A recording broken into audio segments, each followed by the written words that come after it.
Welcome back, welcome back, welcome back.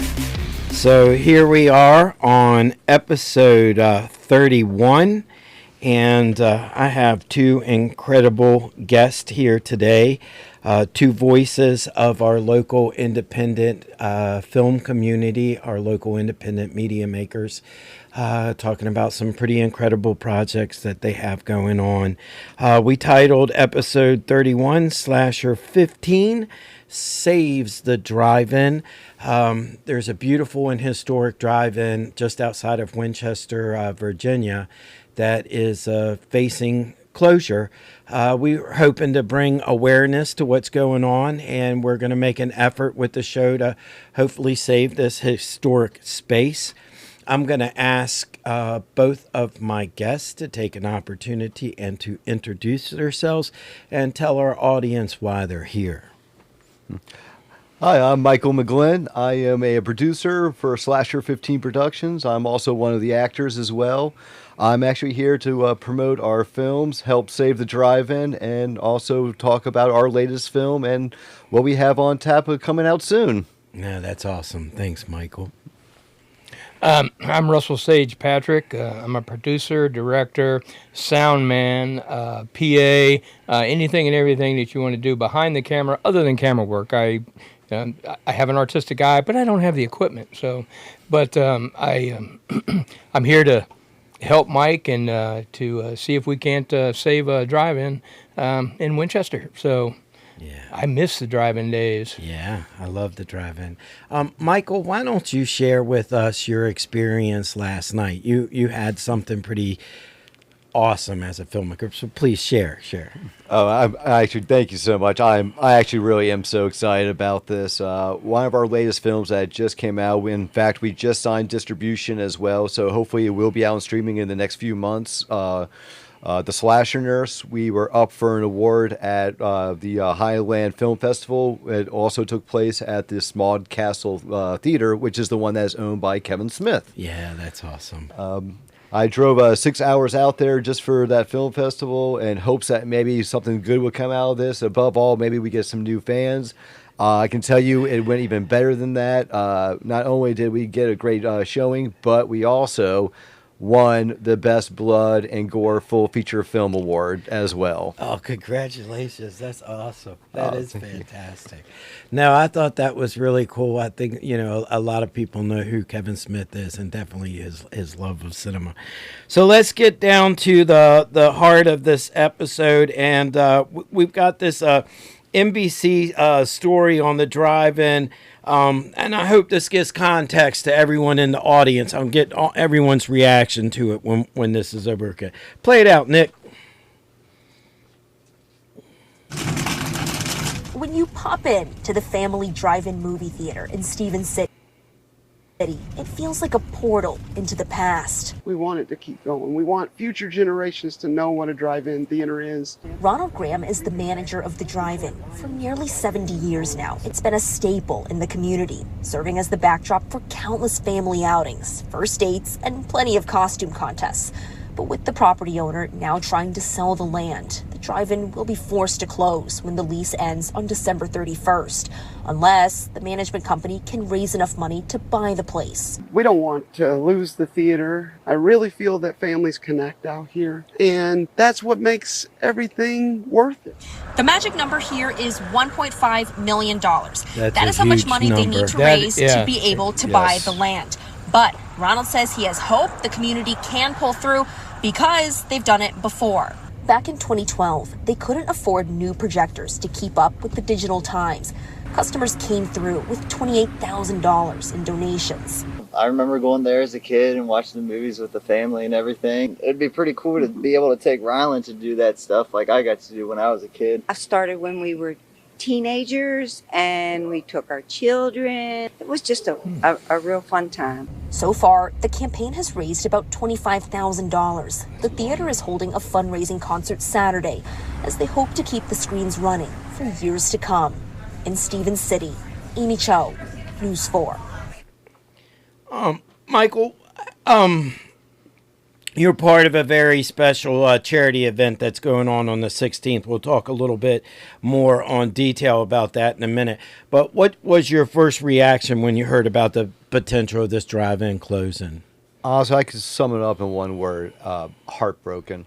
Like that's a piece of nostalgia. That's a piece of childhood, and it's just a part of classic, cinema viewing that should always be available. Yes. Like I really do, and like I know that theater very well. And that's even more of a heartbreaker because not only were that theater always been very open arms to obviously everyone, and also to like all the big budget theaters and productions, but they also were very open arms to all of the indie people and gave them a home as well.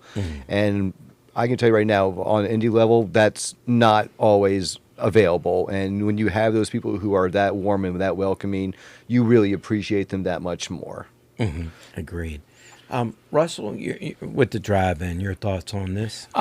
Personally, it says I could really connect with the people that are talking about going to the drive-ins when they were kids and things like that. And I don't know why, but all of a sudden the historical landmark idea popped in my head. Yeah. I mean, because that thing's been there for decades. 70 years. 70 years. They said that, 70 years. But I mean, that's quite a while for a certain thing to still be in business all this time. And I mean, they're looking for 1.5 million. Okay. Why is the landowner wanting to sell all of a sudden? Or, I mean, I don't know, but personally, I think that might want to look into some type of landmark for that. Because you never know, maybe they can get it for half price. I mean, I don't know, but it's. I was also. I think it's worth saving. I agree. Oh yeah, I and the one thing I want to stress is there's not many drive-ins left in America. I think it's one of the last ones in this whole region. I know there's one still active in Baltimore. But I think you would have to go all the way to that one, and that one's just, that would be the next one from this. So let's go ahead and talk about the event that you have going on at the drive-in and try to get as many people as we can out there. Nick, do you want to, let's pull this up, and let's go over the specifics of what you have going on the 16th, Michael. Oh, excellent. Yeah. So on October 16th, Slasher 15 Productions is holding an event. We were very happy to work with the owners, and we are actually going to be doing a Slasher 15 double feature with two, in our opinion, of our most beloved films that we have made to date, which is Bloody Summer Camp and The Slasher Nurse. Like I said, Bloody Summer Camp's already out there, but you can see it on the drive-in. And I want to stress to you all this too, that Slasher Nurse and Go Away, our previous other films, have all had drive-in appearances at their drive-in theaters. Bloody Summer Camp never got that. And we thought that was just a complete darn shame, given the style, like it's that 80s love letter to camp slashers. That really wanted to drive in, and we all wanted one to happen. It just didn't work out. Nothing lined up properly, and now we get to right that wrong. And not only that, I can tell you right now, a lot of our cast members are coming out. The writer and the director, Dave, is coming out, as well as the special effects artist, Amber Vulture, who also played the Slasher Nurse as well. Yes. And I've already told Dave I'm doing this too. I'm going a step further. I actually have some Bloody Summer Camp memorabilia, like the I Survived Camp Trust Fall mugs. I'm going to be at that event selling them at $10 a piece, and I implore you all to please come out and buy them, because I will not be taking a single cent of that money. Every cent of that money that you buy on those mugs will go right to the drive-in. Russell, I want you to get to be a cheerleader for this noble cause too. So what would you say to people who haven't had the drive-in experience? Come out on October 16th, and this is Halloween. This is perfect for Halloween season. So please. No problem. For everyone who's listening or watching, I should say, if you've never ever been to a drive-in, it's quite the experience. I mean, you get a carload of people, your friends or family. You drive out, you get to watch the film, and you get to interact with one another. You know, if you roll your windows up, you can really act a fool in the car, but that's on you. But there are times we'd get out of the car, sit on the hood, or the trunk. We'd back up, and I don't want to tell them myself, but I can't tell you how many people I've actually snuck into the drive-in in the trunk of a car. Yeah, back then, $1 was a lot of money, but.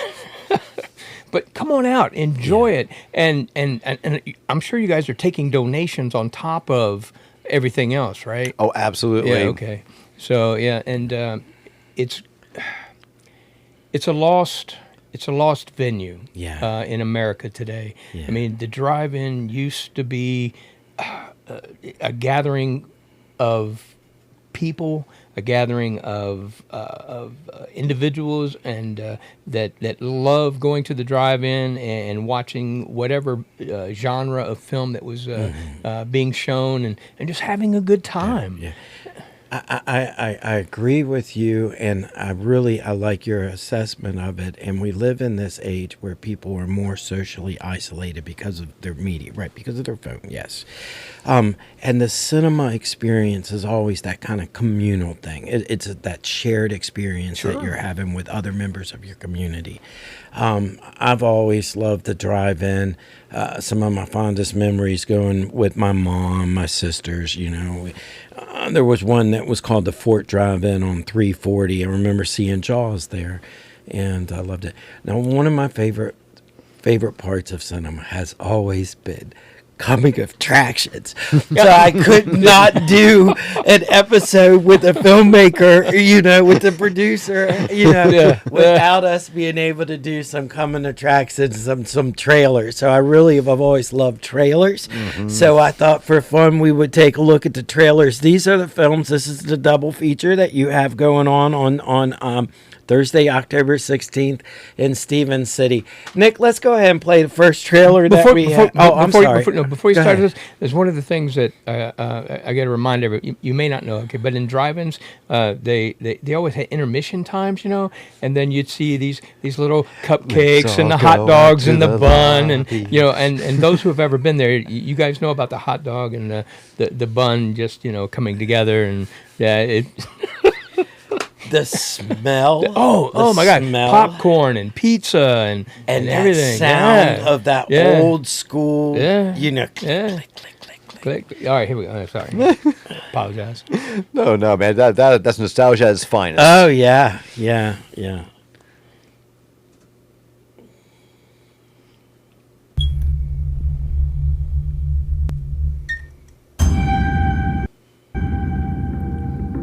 He hasn't been gone that long. You got a kid in a wheelchair that just Houdini'd out of your camp, and you don't find that strange. Hey, do you guys still tell the kids that creepy camp legend? Legend? What legend? Some time ago, there was a boy here named Mikey. He used to spy on girls when they were in the shower. So they decided to teach him a lesson.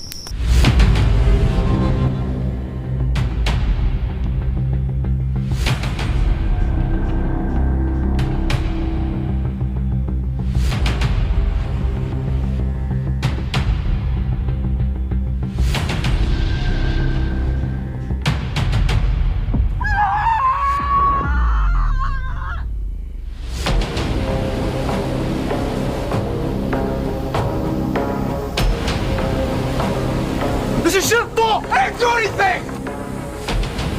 Should I gut you too?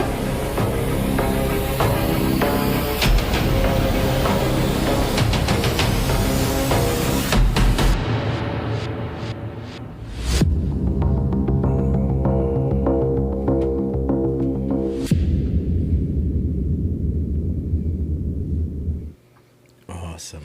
So share some specifics on Bloody Summer Camp. When did you guys finish that? Things like that. Okay. Let's see. No spoilers. No spoilers. Bloody Summer Camp, for one, is going to probably always be one of my top favorites. It was my very first film I ever did. It was my first time producing, my first time acting, and I've told this to a lot of people before. It's actually my Cinderella story. Mm-hmm. I actually was someone who was started off as just a backer and supporter. Like, Dave offered an opportunity to be killed in the film, so I bought the perk to be killed in the film. And then after I bought it, Dave's like, "Hey, like I see you don't live that far from me. You want to come over so I can meet you?" Because usually when I write my characters, I like to meet the person. That way I can try to write them a little close to how they are, so the whole character will feel more organic and stuff. I was like, "Well, that makes sense." And so I went over and met him, and we really hit it off. And he goes, "Hey, my last film, Return of the Slasher Nurses, we're doing our wrap party tonight. Some of these people are going to probably be in that film too. If you want to come back over and meet a lot of them, you're welcome to." And so I came back, and I did meet a lot of the cast members. And not only were they really awesome, they were so warm and just welcoming. They literally treated me like I've been with them for like the last several years, even though it was my first time meeting them. I couldn't say enough nice things about everyone in that group. And then we did our first script reading, and I did the Roger character, and I had no idea what direction I was going to go with or whatever. So I was like, you know what? I'm going to go for the gold. I don't know why, but I feel like with that wig, like I just felt like a Shaggy, and then I just bust out with this like monotone of my voice going up and down, up and like, oh my God, it's so exciting. And the first time I did my first line doing that, like the whole script room got silent. Everyone just started bawling, laughing, and I kind of looked right over at Dave. I was like, "Oh my God!" I honestly, I was mortified. Like I thought I messed up, and everyone was just laughing at me. I looked right over at Dave. I'm like, "I'm sorry to tell you to do wrong," and he just was like, "No, keep going." And then he said, "Man, I like your character a lot. I'm actually going to write you more scenes in the film." So I went from having 2 scenes to having like 4 scenes, and then it went from that to goes. By the way, we got Felissa and. I want you to do some acting with her, so I got to have more scenes, as cool. well. Yeah. And then even when I got done after all that, like I was done with my acting, and then Dave called me over. He goes, "Hey, can I talk to you for a minute?" I was like, "Yeah." He goes, "So we've all wrapped up with your filming now," and my heart just started to sink. I'm like, "Oh, here it is. Here's that talk." I was like. It's like, you're great. We really liked you a lot, man. But get the hell out of here. Yeah. But we need you to leave the set. You've ate too many bagels. Now, you do know everything before "but" is bullshit, right? And he goes, "Well, Mike, you've always been the first on set every day, helping out the crew unload and get everything set up and organized. You've been running around doing whatever you can to help out. You're also the last one to leave set every night. Make sure everything's all nice, neat, and organized, and the whole camp is all straightened up. So the camp owners, are always very happy with us. I could really use a producer. How would you feel about coming on and being my producer?"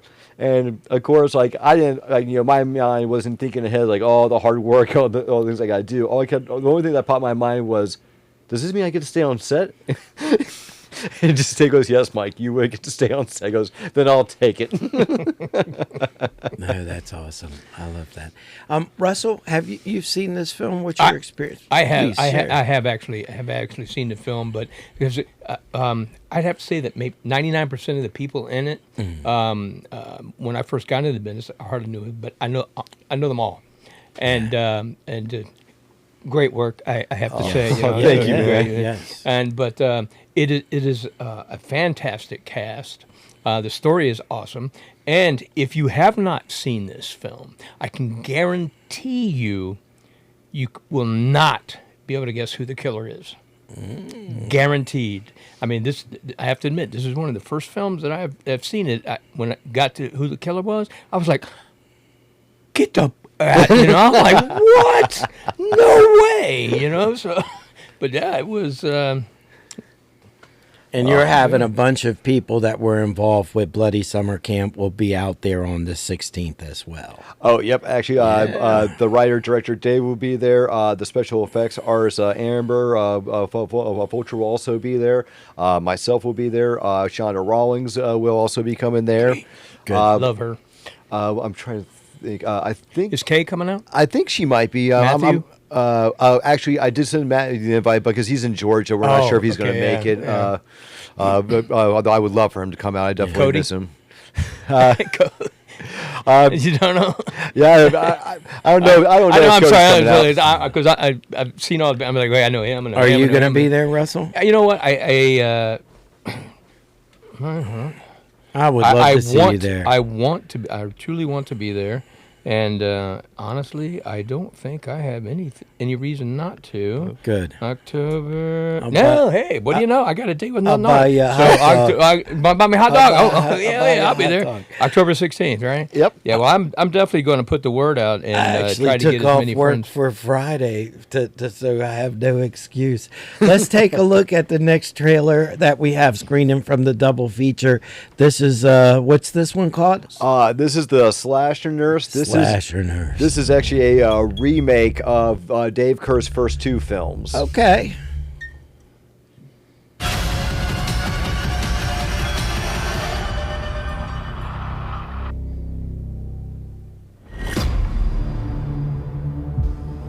Can I help you?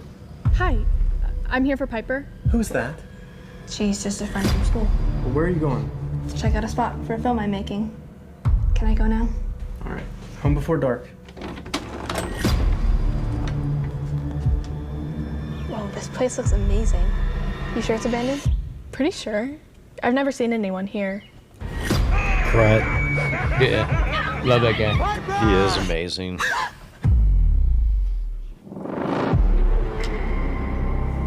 What do we got, Rudy?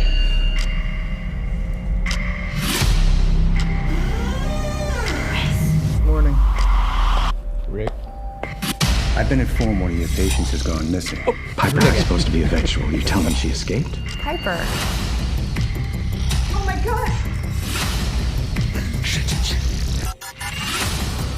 What do you have, a hole in your brain or something? Who's that? Are you fucking kidding me? He's tired me!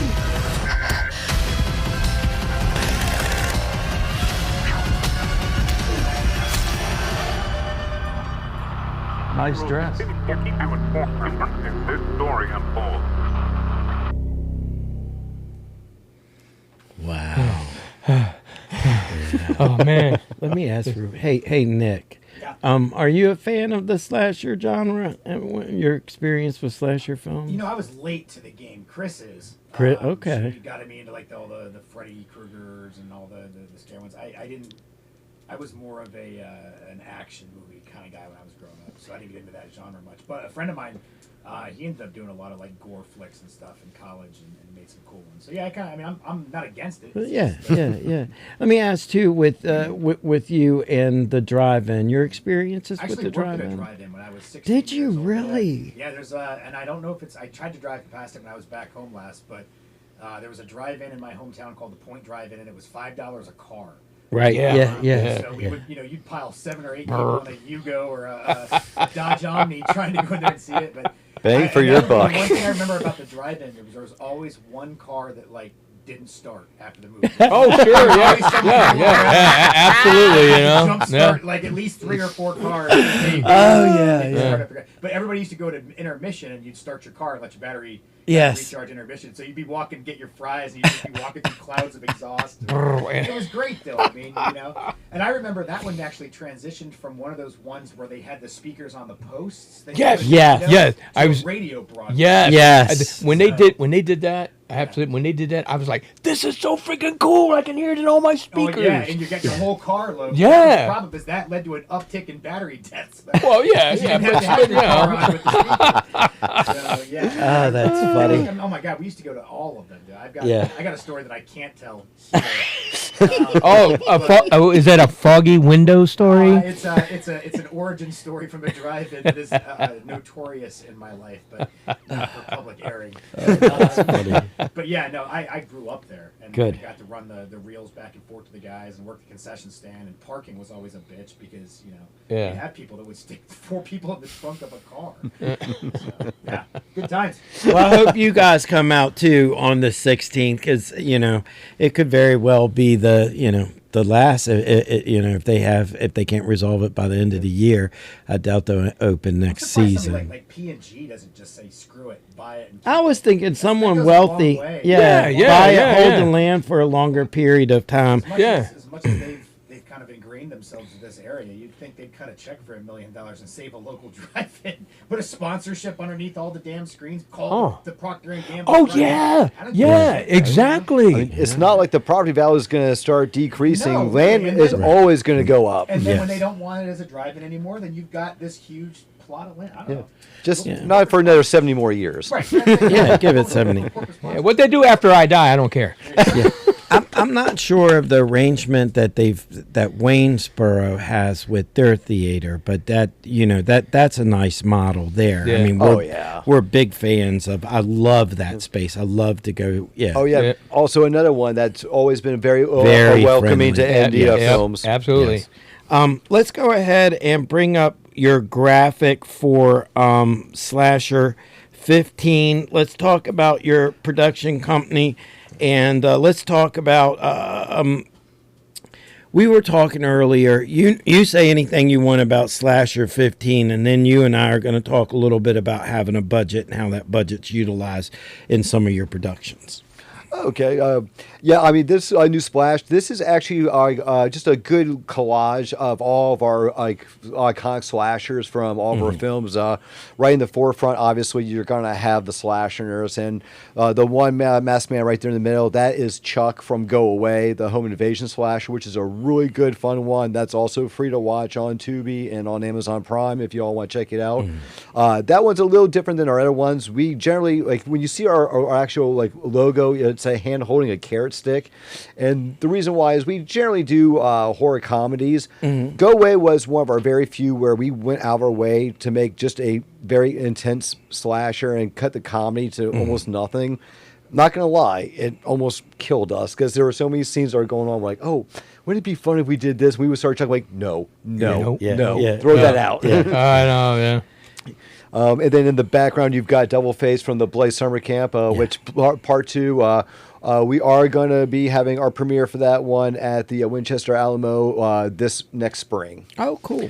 We were trying to aim for this winter, but the timing was getting too tight, and we didn't want to go too late into the game and then worry about snow days. And we also figured, you know what best way to start out the spring season with Blaze Summer Camp 2 coming out. I mean, summer camp. Exactly. I mean, So I mean, we thought that was a great idea as well, and hopefully here soon. Obviously, we won't put it on there right now because we want to keep it a big surprise. But we'll have a nice creature to add to that collage soon once we do our next film. Nice. Let's go ahead and bring up our next graphic. This is the one with and I wanted to talk a little bit. Let's talk about what this graphic is for, and then we'll talk about some of the crowdfunding that you guys have going on. And let's talk about how crowdfunding works and how it's helped you guys get your productions out. Oh, absolutely.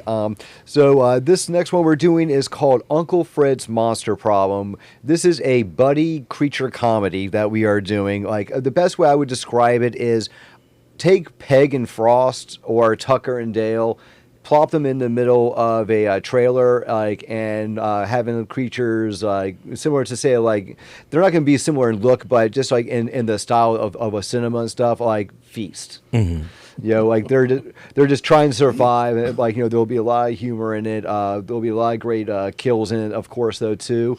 And we actually just locked in a phenomenal creature artist. This artist was one of the ones who worked on Predator and also worked on Jurassic Park 1 and 2. Cool. Really amazing work. He actually sent over a picture of a werewolf design he did. I am not even kidding you. This looked like one of the werewolf designs you would have seen from American Werewolf in London.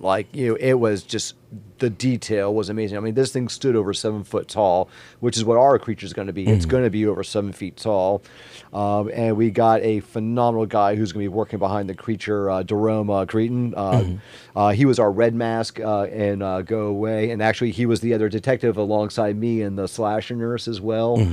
Really great guy, phenomenal actor.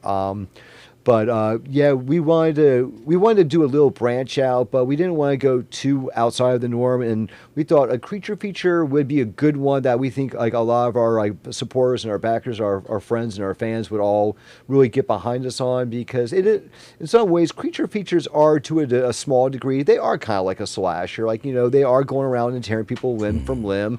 You know, it's just not a dude in a mask. Exactly. So, I mean, we thought we could have a lot of fun with that, and I know our special effects artist Amber has been like gnawing at the teeth to do some like more cooler like kind of kill designs, because she's only getting like better and better and showcasing her work more and more. And so, yeah, and along with that, we've already hired two people that we've already worked with before that we absolutely loved, as far as Felissa Rose from Sleepaway Camp. This will be her 5th time now in a row working for us. You can pretty much assume that, yeah, she's a part of the family pretty much. We love her a lot. She's so sweet, so energetic, and she just brings this positivity to every film set she's on that just glows like and immenses throughout the whole set. Yeah. Everyone feels it. And then we also signed on Brian Brimmer from Pumpkinhead. Okay. We also got to work with Brian on the Slasher Nurse as well. We fell in love with Brian. We actually kind of joked with him, which he actually took as the biggest compliment. We said, you know that you are the male version of Felissa, right? Same thing, just so positive, so high energy, but really good, positive, high energy. We all absolutely adored them both, and like any reason we can have an excuse to bring them back for something, we definitely will. And as you probably saw, like you probably recognized the two leads in there, which is Zachary Thaler and Brendan Lynch. If you watch our movies, you will see that they have been in our other films as well. I kind of joked around about us with Slasher 15 before that, you know, in some ways we're kind of like the indie horror Broken Lizards. It's like you're going to see a lot of the same faces throughout all of our films, but you're all going to see some new faces because we always hire new faces for every one of our films. We always make it a point because we want to let everyone, we want people to audition for us because we want to find the best talent always possible. But we also want to let the ones that were there for us and backed us up know that we never forget them either. That's why we always try to have that good mix of people we've worked with, but we want to bring some new faces to the fold as well. And we've made some wonderful new friends that way, and some people who have actually become long friends of us and now a part of the team. Regina Goth, who was the lead in the Slasher Nurse, along with Shonda. She actually was our script supervisor on Bloody Summer Camp 2, and she was our slate girl for the Farmhouse short, and we are going to be bringing her back again to help out on our crew for Uncle Fred as well. She just came on board. We just absolutely adored her to death, and goes with a lot of talent too. We always find new talent that are like, you know what, you're awesome. Like, I don't know when we're going to use you again, but we're going to use you again. Let's pull up our last graphic. This is Uncle Fred Monster, still number 3. Are you going to have beer in the film? Of course. Now, let's go ahead, Michael, and plug some of your social media and how people can follow you. And let's, I don't think we've really defined how people can do the crowdfunding. If someone actually wanted to buy something or donate or how this works, where do they go? Oh, awesome. Yep. You want to go to Indiegogo and just go to Uncle Fred's Monster Problem. We have so many awesome perks right now for you to be involved in. And we even, for old time's sake, because we have not done this in a long time, we actually brought something back to the fold that we have not done since Bloody Summer Camp 1, which is we actually are allowing a horror fan, actually up to 3 horror fans, can buy a perk to come and be in our movie and get killed by the creature on screen. And I can tell you right now too that you could talk to any of our other backers in the past who've ever done anything like that. They always tell you that they are always so happy with what we give them, because it's not just, oh, here you are, you're dead, all right, goodbye. No, we generally give you a scene or two, we give you a couple lines, and then we give you your death. Is this it? Nick, do you got it? This is the Indiegogo. Yep, on Indiegogo, yep, that's it. Fuck yeah, Nick. Yep, and we also have other ones too, like you could have your picture in the film. We did have voice in the film, but we sold all those out. Support your independent media. Yes. Absolutely. Yes. Oh yeah, we're very big on physical media, always. Yes.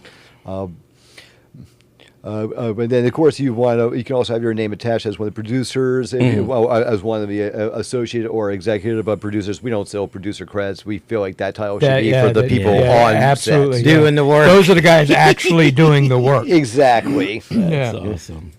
All right. But you can always get special thanks, and you guys got special thanks? We do. I think it's $15 special thanks. Okay, yeah. Which honestly, even trust me, I understand everyone. Especially with everything going on in the world right now. I know times are tough for people. Penny pinching is sometimes a must. We get that. I just want to also let you know too. Every dollar counts in the end, especially with us. We do pay our cast and we pay our crew, but I have always told this to everyone before, and I will run it home again. Myself, my wife Jamie, who's also one of the producers, Dave, the writer-director, and Amber, the special effects artist, we do not pay ourselves at all. Like, we do everything pro bono. In fact, if anything, usually... Nick and I, too. We never made a dime at this. Yep. We usually joke, if we break even... It was a really, really, really good day, right? Right. And then people are like, "Well, what when you sell the film to distribution?" Well, that money goes into building to the next film. Like, right. We don't plan on stopping anytime soon. Dave has already told me he's got his next 8-9 films already begun to be written, and all I can think to myself is, I'm not going to be able to retire until I'm at least 60 now. We need to get you some sponsors. That'd be awesome. Sponsors, I've seen a lot of filmmakers really put themselves into a hole that they can't get out of, right? Mm-hmm. Financially, you can make huge mistakes early on with that. So, let's move on, Russell.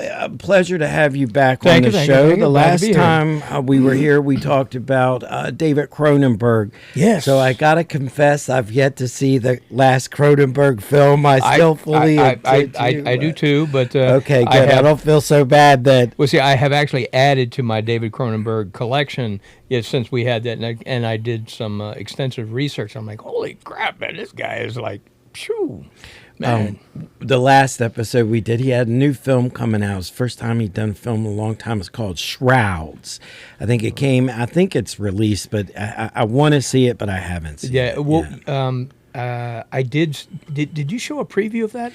We showed the trailer for it. That was extremely interesting. And he, again, from that earlier conversation, he's one of those filmmakers that's been prolific for his whole life. And there's something about when a filmmaker goes and does something at in his old age, I want to say close to death, that it's like Picasso, right? Like you want to see Picasso's paintings at the end. Yeah. I thought, Russell, we would spend some time and talk about some of the projects that you have going on. Now that we have you and Michael here, let's go ahead and pull up our first graphic that we have for Russell. Oh, I'm looking forward to this one. Yeah, me too. We've had so many friends on that project. We've had our friend. We've had Shannon on the show as well. The Amanda, director. have you had Amanda? Not yet. You haven't had Amanda? Oh, no. Amanda's really nice. You have. If you get an opportunity, and please have her on the show. I will. She is absolutely amazing. I was hoping to have her and Shannon on, but Shannon came on with Cammie Schofield, and we had a great episode. Talked about what Shannon was doing as a filmmaker, and then we did a deep dive on the Tracy Kirkpatrick unsolved murder from many, many, many years ago. Where's this at, Russell? Do share with the audience where things stand with Sibylla 6. Sibylla 6 is now in post-production. We were hoping to have it out by Halloween, but that's not going to happen this year. It's a story. Of course, it's a slasher film. Of course, we do have a killer, and if you pick out the killer, you're going to be really good. But basically, the story is about these particularly 6 individuals that live in a town called Sibylla, and they're killed in trying to find the killer who is responsible for all these things, because this happens over a period of time. I do believe I get to play the sheriff. Yes, even with a beard, But and I have a great deputy, and John Bowling, and I've worked with him before, and God, this guy's physical comedy is incredible. He kind of reminds me of Barney, from Andy and Barney Yes. kind of thing. But but he's awesome. And of course, you notice him there. There's Amanda Megan, and there's Shannon and Kay and Shonda and. Sorry, you know who you are, lady. And look this up. We don't have an IMDb page for this particular film yet, but it will be up, and it's going to have the story, the premise of the story, and all of the cast and everybody on there. So please, look forward to that. But it will be out there soon. We'll go ahead. What's the next one? That is Devious Intent. We love Mark and Donna Burns. Oh, so yes. Yeah, they're literally one of the sweetest couples filmmakers you could ever. Yeah. We did an episode with them where we went over the JFK, right? Like when we were first starting, we were way into this conspiracy theory. Mm-hmm. Clearly, that thing has kind of fallen to the wayside. We're not completely done with it, but we had a great conversation. And now I'm thinking I would love to do a follow up with them on all the conspiracy theories around fucking Charlie Kirk, man. Oh, yeah. I mean, I've seen at least 3 different that anyway. So let's talk about Devious Intent and exactly what this is and where they're at, Russell. Okay, right now the film is in pre-production. We're supposed to start filming the 10th of this month, and we have 2 major film days, the 10th and the 11th. And then it'll go on from there. But this is an adventure, I should say, a drama. There, it's not a horror film, but it is a definitely intense drama, which surrounds. I get to play the character Henry. I am a hitman, but I'm I'm not kinda. I'm at that point where I'm a disgruntled hitman. I don't want to be a hitman anymore. You get to that point where I'm just done. But you get a chance. Check this out. I do believe it's on IMDb and the story and everything behind it. But how did they put it there? Yeah, a dying wish, an art heist, contentious.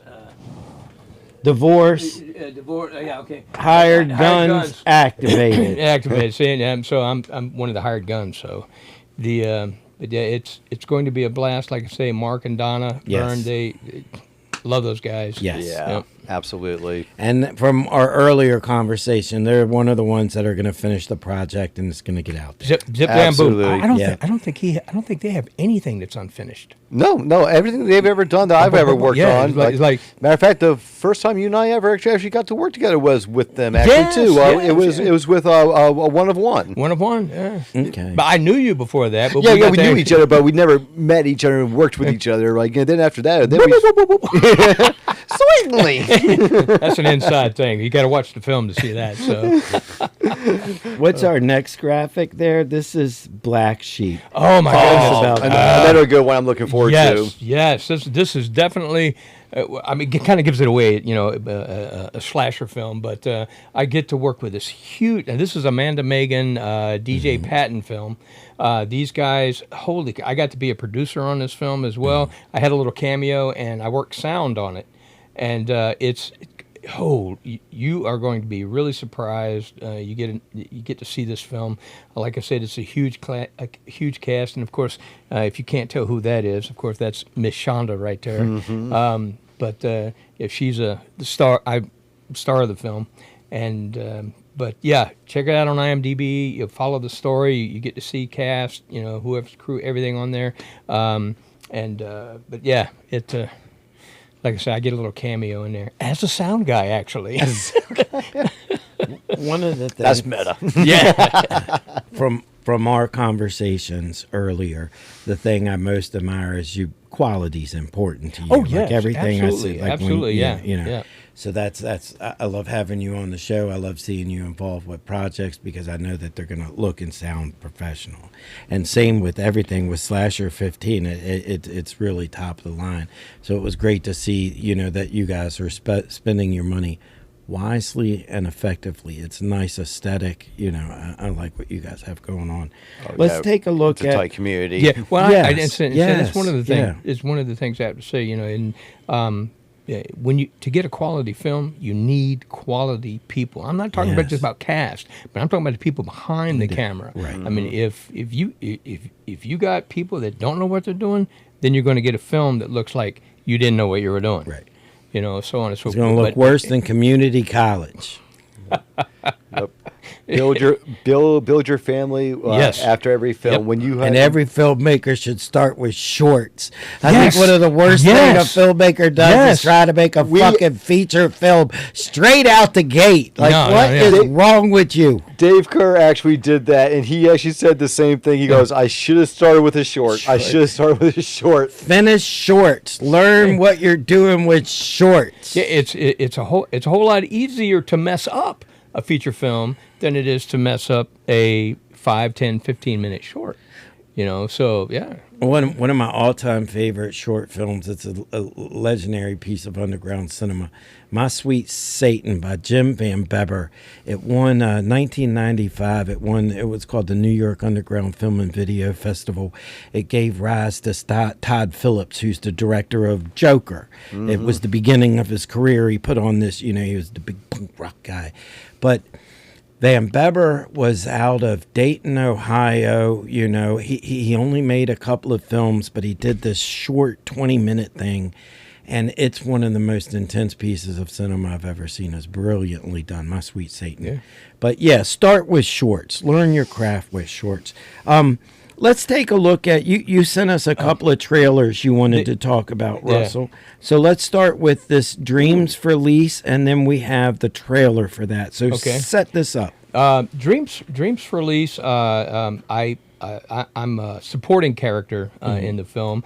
Jordan Hunley is playing the star in this particular film, and it's a film that deals with technology and what it can do for like your dreams, and basically dreams for lease. People are wanting to buy your dreams, and of course they have the technology to pull this out of your mind and everything. But the underlying premise about it is that that's not all they take, but you're not aware of it. And so in the film, and there's a whole lot more going on behind the scenes than you realize, and a lot more people and things involved in that. So, but yeah, it's. Let's take a look at the trailer. Check it out. Play it out, Nick. Yep. I'll sleep.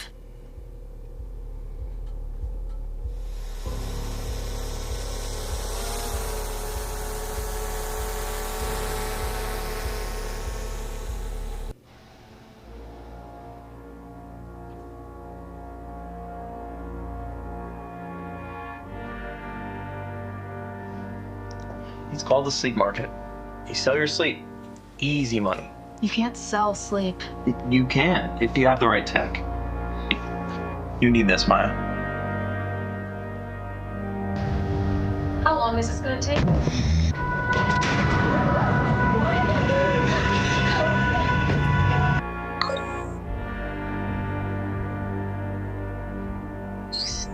It's the worst that can happen.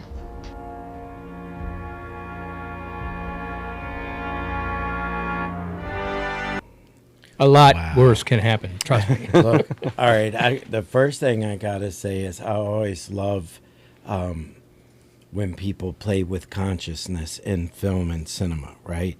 It's great to see that being done. So, and the first thought I had, of course, is Nightmare on Elm Street. Because it all takes place in the mind. So let's talk about some of the people involved in the film and where you guys are at with trying to get this thing out. And it looks incredible. I love the imagery. It's done. Okay, great. It's actually up. It's in the process of being distributed now, and I know that they're working on having it on Amazon, and of course Tubi and all those other things. But yeah, the film is finished. But it was Jordan Hunley, Charlie. That's actually her. I'm gonna say boyfriend / fiance. I figured they'll get married someday. But great couple, great people. Jordan, I've worked with her before. She's freaking phenomenal. My first time I've worked with Charlie. He's good. Oh, and this is a film by Rob Roy. Yes, and that is his actual name. And he's done a lot of work, and he's actually very famous for I guess you could call it a cult classic called The Lichen Colony. And it was maybe 20 years ago or something, but he's still making money on that film. So, but yeah, it has become an actual cult classic, and one of his first films. And he was surprised about where it ended up. So, and he's done a lot of stuff. Something else. One of the other films that we'll talk about, American Werewolf. That's one of his films that I got to be in, and Go ahead. Yep, there we go. That one right there. Nice. And that's when you said American Werewolf in London earlier, Mike. I said, why didn't you just cut it off at American Werewolf? It's fine. We've got the trailer for that, so let's go ahead and play that out. You want the trailer up now? Yeah, let's go ahead and play that. But don't forget about Dreams Release. It's coming out, and look for it. Now, where was the Dreams Release produced and shot at? We filmed in Luray. We filmed in Luray for Dreams Release. Sam, dispatch just called. I need you to meet me ASAP. They found another body. You can't protect anybody. This is not just a serial killer. It's not a man. It's not a wild animal. It's something darker, more evil than you can possibly imagine.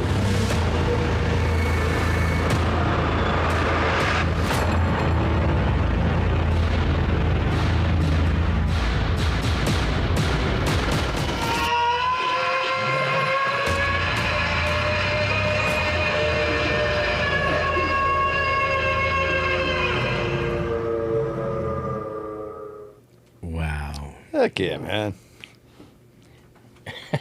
Tell us about American Werewolf. I can tell you that I had a lot of fun making the film. I got to work with some great people again. And like I said, again, another Rob Roy film. And it is out on several free different platforms, like Tubi, and I think it's on Plex. And I was going to say that. I was like, when I saw that art, I was like, wait a minute, I could have sworn I think I saw that on one of my streaming ones because I know it's popped up before. I saw that art before. Yeah, that one, it's definitely. And but like it's out there, and it's it's another one of the things I love about Rob. When he starts a project, he likes to get it done. Now he's very particular. I don't want to say that it is ADD or whatever, but he is very particular. And when the project is ready, he'll put it out, but he won't put it out until it's ready. Which I have to admit, I got to give him kudos for that. But there's a lot of twists and turns in American Werewolf, and you'd be surprised. So I look forward to bringing them up on my TV and watching them on the free service. So let's go ahead. We can bring this episode to a close. Let's take a minute and plug anything. I know you guys both have a few things. Yeah, I do. Go ahead, Russell. Plug anything that you want. All right. Okay, we did Sibylla 6. All right, Damaged Disciples. All right, that is also another Rob Roy film. That thing's been in the work for 5 years. It is, and I'll tell you why. He does 99% of the work himself. It is graphics heavy. In the effects and stuff like that. So I mean, because I get to play I'm not gonna say the devil, but a devil is named Mr. Roach, and I don't know why, but I have fallen in love with playing bad guys. Yeah, it's usually the nicest guys who play the best villains. I have a ball with those, man. God, they're so good. But Damaged Disciples, you can see, it's on IMDb. You can look at that. I think it actually has a trailer on there as well. So, so we talked about Black Sheep, Bloodsuckers. Bloodsuckers. That's the one. Missy Mary is producing and directing this film, and I had the pleasure of working with her this past Friday, and I get to play a supporting role in it, the farmer. Yeah, that is a short. We didn't have a preview or poster for that one. We talked about Devious Intent, American Werewolf, Dreams Release. And there's another film coming up by Rob Roy. It's called After Voice, and Jesse L. Green is going to be starring in that one. And we're looking to have some other people added to it. So that right there is definitely in pre-production. And Jesse's awesome too. Yes. Yeah, I love Yes, Jesse. yeah. He's a badass. He is. Yeah, especially for an old guy. Jesse, I love you, man. And I just wanted to bring up real quick, we have a filmmakers meetup that happens the second Thursday of every month, and it's in Frederick, Maryland, and we meet at El Forno Pizza there, and JP, John Parent, is the owner of the place, and he has donated his side room for us to be able to come in and have those meetings every month. And but Dad, we have a good time. It's a meet and greet. We get to talk about if you got projects coming up, because I mean we'll get all kinds of people. We'll get actors, producers,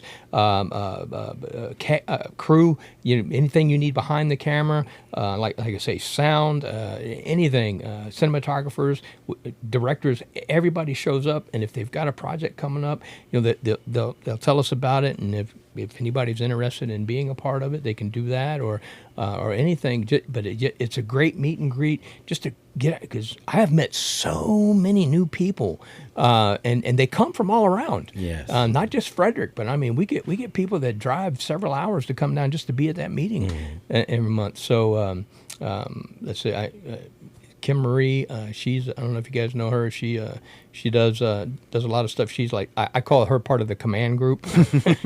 But Jordan and Clark, those two guys are part of the command group. And Jordan's amazing. Yeah, he really is. But I got pulled in. I don't consider myself part of the command group, but I do kind of get things rolling. I can't stand just hang. I got to have some kind of structure. It's okay. Hey, let's get this going, and then we can do whatever. So, but okay. I think that's about it right now. So let's go ahead and we'll wrap hard with inviting everyone out for Thursday, October the 16th at Stevens City, Virginia. The program, I think the gates open is at 6 o'clock. Yep, definitely come early. We're all going to be there early. Like I said, a lot of the cast members from Blaze Summer Camp and Slash Nurse are both going to be there. They are happy to sign anything. If you were someone who bought any of our merchandise, you want them to sign it, they will sign it for free. Or if you want, you can give a small donation to the drive-in. I know we are all accepting that as well. Yes. That's at your own leisure, but we are more than happy to do all of that. And like I said, I will be selling merchandise there from our movies as well. And I'm not collecting a dime off of that. Every little dime that you spend on it is going to go to the drive-in as well. That's awesome. What's the entrance fee? I think it's $5. Really? Yeah, I thought it was. Don't quote me on that though.